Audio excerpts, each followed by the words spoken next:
אבל לפני זה, תסתכלו רגע על האיש הזה ועל הילד שלו, את כמות החיזוקים שהוא נותן, תכף ננסה להבין כמה זה חשוב ואם זה משפיע. תסתכלו רגע. Say, I am strong. I am strong. Say, I am smart.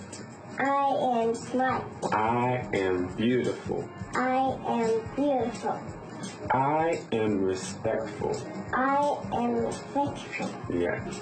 Say, I'm not better than anyone. I'm not better than anyone. Nobody's better than me. No one's better than me. If you fall, I get back up. what are you? I'm less. Yes. Say, thank you, God, Thank you, God, for making me for making me the greatest. the greatest. אני גם עושה את זה. אבל אני לא עושה את זה מתוך מטרה אני עושה את זה כי אני מאמין שזה נכון. שהילד שלי הוא הכי טוב, הכי זה והכי יפה. שלי מילר, בוקר טוב. בוקר טוב.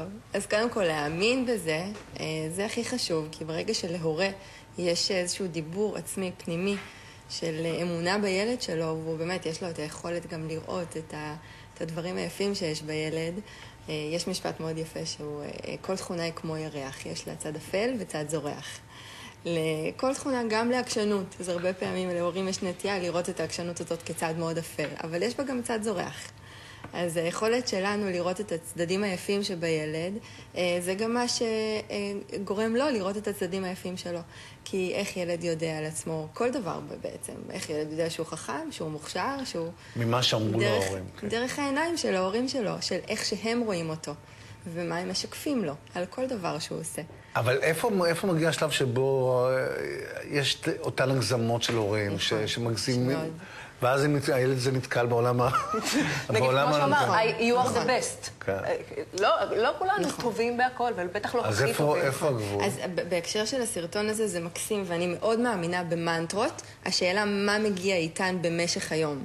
כי מנטרות, את יפה ואת חכמה, אין בהם תוכן.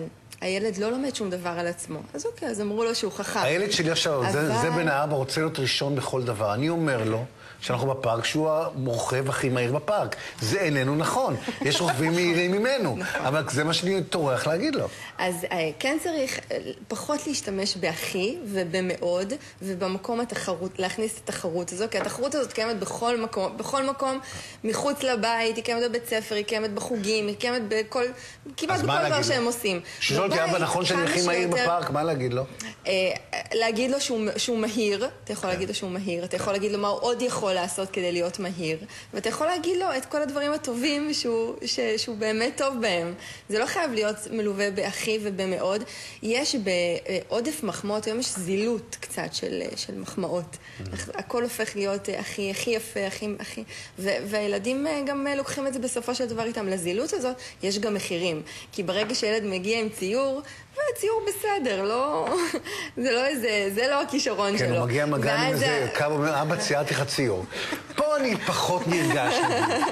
פה זה שהוא עולה עליי שאני לא ממש מתפעל מפיקסיותו. אוקיי, אז לדוגמה הורה שכן יתפעל ויגיד, וואו, איזה מוכשר אתה, ויצא מגדרו בגלל הציור הזה, ולא יהיה באמת קשר למציאות, אז זה ייצור כמה דברים. קודם כל, קצת אי אמינות של ההורה בעיני הילד. הילד בסופו של דבר כבר לא כל כך יאמין להורה.